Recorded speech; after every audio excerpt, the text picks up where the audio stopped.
Second point आपका कहता है कि फर्स्ट ऑर्डर जो है आपका, इसमें रेट जो है आपके आर के डायरेक्टली प्रोपोर्शनल है। तो अगर कोई भी आपने एक्सप्रेशन देखा है तो उसमें क्या होते हैं कि जो रेट है आपका वाई एक्सिस पे है और आर जो है आपका कॉन्सेंट्रेशन एक्स एक्सिस पर है, तो जब भी डायरेक्टली प्रोपोर्शनैलिटी होगी तो उसके बीच में कुछ इस तरह से ग्राफ बनता है।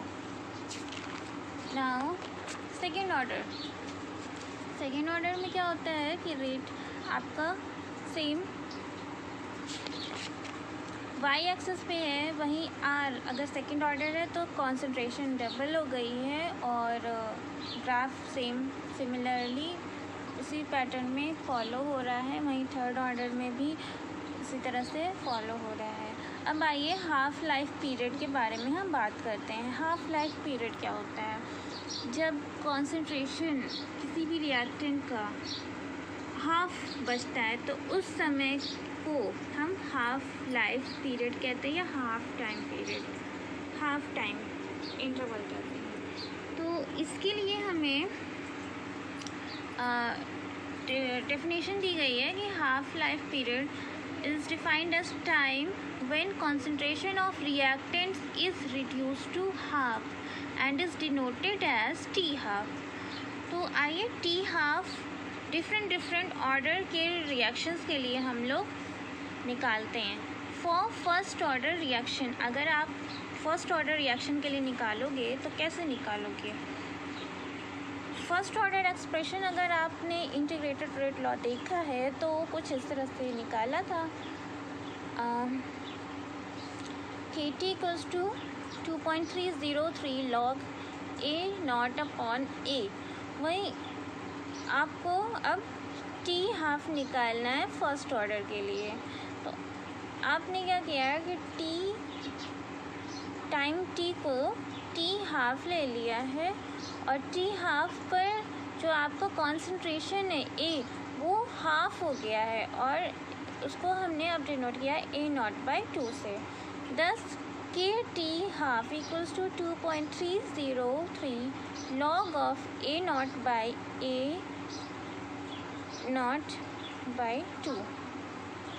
तो फाइनली कट हो जाएंगे और आपको कुछ इस तरह से एक्सप्रेशन मिल जाएगा। वहीं log 2 की वैल्यू 0.3010 होती है और जब आपने मल्टीप्लिकेशन किया तो फाइनली आपको value KT half equals to 0.693 मिली और T हाफ फाइनली आपका कुछ इस तरह से आ गया 0.693 by K, where K is your rate constant.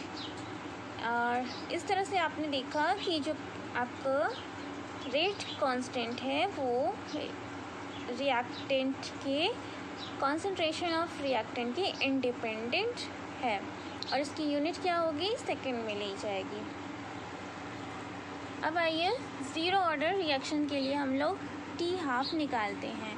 तो ज़ीरो ऑर्डर रिएक्शन का जो एक्सप्रेशन होता है कुछ इस तरह से होता है ना, A naught minus A equals to KT और ये जो आपके A हैं ये कॉन्सेंट्रेशन दिए हैं, ठीक है।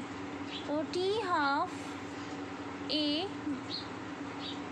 किसी भी टाइम इंटरवल पर हाफ लाइफ टाइम पे क्या हो रहा है, कॉन्सेंट्रेशन A जो है आपका हाफ हो गया है, इनिशियल का हाफ हो गया है, ठीक है। ये आपको फाइनल बता रहा है। तो यहाँ पे आपका जो A है उसकी जगह पे आपने ये वैल्यू रख दिया है तो फाइनली आपको इतना मिल गया।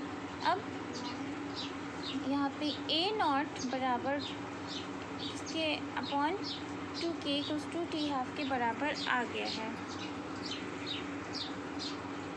और इस तरह से आपको एक्सप्रेशन मिल गया है कि यहाँ पे भी ये जो रेट कांस्टेंट है आपका ये डिपेंड है इस पर, कॉन्सेंट्रेशन पे डिपेंड कर रहा है।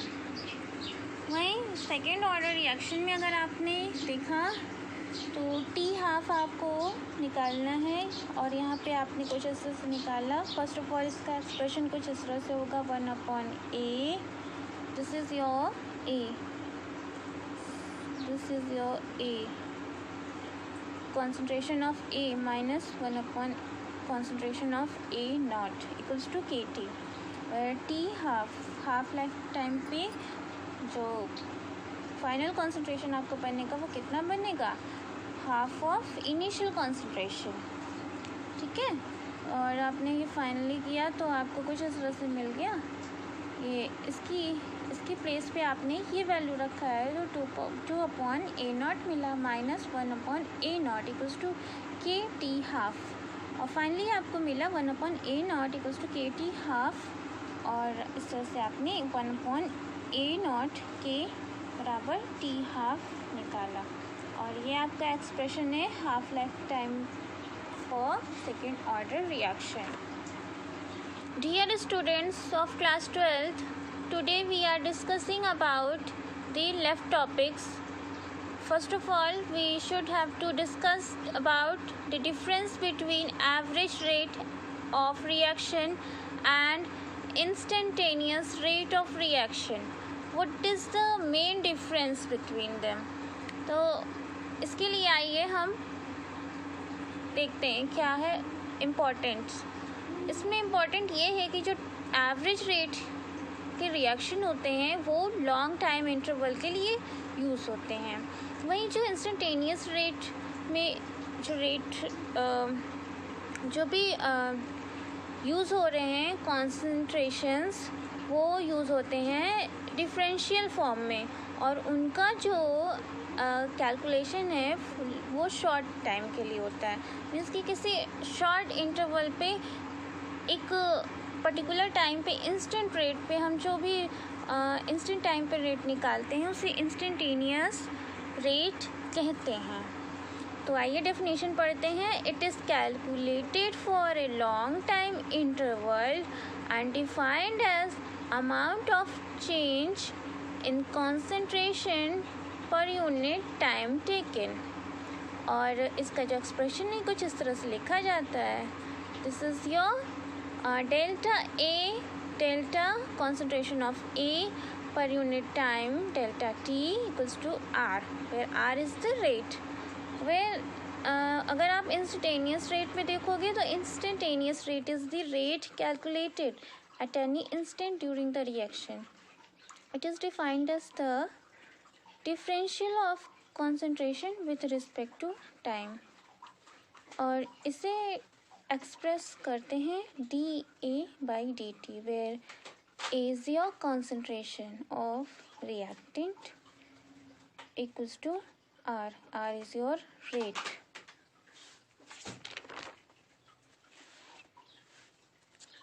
अब आइए कुछ एक्सप्रेशन है जो कि फर्स्ट ऑर्डर के लिए यूज़ हुए हैं। यहाँ पे इंटीग्रेटेड रेट लॉ एक्सप्रेशन है। फर्स्ट ऑर्डर के लिए अगर आप देखोगे तो क्या होता है, integrated rate law expression use for first order reaction is 2.303 log R0/R equals to KT। R0 या R0 ये आपका इनिशियल है, वहीं ये R आपका फाइनल रिएक्टेंट का कॉन्सेंट्रेशन है। तो ये आपको पिछले लेक्चर में मैंने इसका डेरिवेशन दिया था। वहीं सेकेंड ऑर्डर के लिए जो इंटीग्रेटेड रेट लॉ एक्सप्रेशन है वो कुछ इस तरह से होता है। मेनली आपके कोर्स में इसका डेरिवेशन सेकेंड ऑर्डर का नहीं है, तो इसको आपको इम्पॉर्टेंट अगर लगे तो आप पिछले मेरे लेक्चर में अगर मैंने किया होगा तो आप लोग पढ़ लीजिएगा। तो इसका कुछ इस तरह से एक्सप्रेशन होता है 1/a0 minus 1/a equals to KT। वहीं इसका आप कुछ एप्लीकेशंस हैं कि ये जो रेट लॉ हैं, इंटीग्रेटेड रेट लॉ एक्सप्रेशंस, ये क्या बताते हैं, ये एग्जैक्ट वैल्यू ऑफ के बताते हैं। वहीं दूसरा जो है हेल्प्स करते हैं आपको कैलकुलेट करने में ऑर्डर ऑफ रिएक्शन को। अब आइए, अगर आप ग्राफिकल मेथड से के की वैल्यू निकालना चाहते हो तो कैसे निकाल सकते हो। अगर आपको कॉन्सेंट्रेशन पता है, टाइम टी पता है, मगर वहीं रेट आपको नहीं पता है, रेट कांस्टेंट, तो कुछ आप इस तरह से ग्राफ प्लॉट करोगे, कॉन्सेंट्रेशन लिखोगे, आर जो कि आपका है कॉन्सेंट्रेशन है, इसकी यूनिट होगी मोल्स पर लीटर, वहीं टाइम की यूनिट है सेकेंड। आपने यहाँ पे इनिशियल कॉन्सेंट्रेशन जब लिया है तो ये R0 से रिप्रेजेंट हुआ है, वही लॉग आपने लगा दिया है। तो आपने 2 कॉन्करेंट रीडिंग ली है, उनके बीच की जो ये हाइपोटेनस है इसे आप एक स्लोप के फॉर्म में रिप्रेजेंट करोगे और स्लोप होता है equals to minus of k upon 2.303।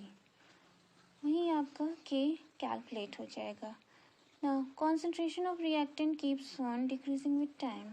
और इस ग्राफ से आपको क्या पता चलता है कि जो कॉन्सेंट्रेशन है किसी रिएक्टेंट का वो टाइम के साथ साथ डिक्रीज होता जा रहा है।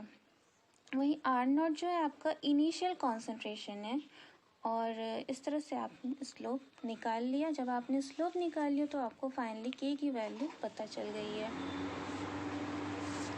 वहीं पे अगर आप देखेंगे तो सेकंड है, ये तो आपका नेगेटिव स्लोप के लिए था। यहाँ पे आपका स्लोप कैसा k जो है आपका वो नेगेटिव आया है।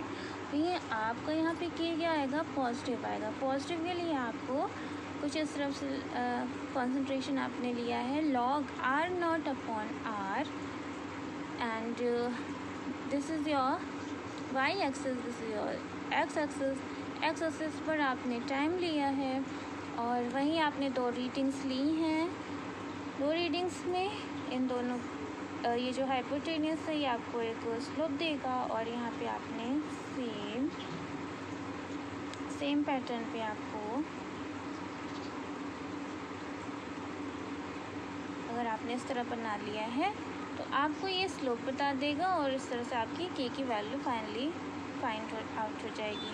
ग्राफिकल मेथड जो भी है, अब आइए ग्राफिकल मेथड से हम कैसे पता करेंगे कि ये 0 ऑर्डर है या फिर फर्स्ट ऑर्डर है। तो ग्राफिकल मेथड की एक एक्सेप्शन है या फिर इसकी एक लिमिटेशन है कि ये यूज़ होता है सिर्फ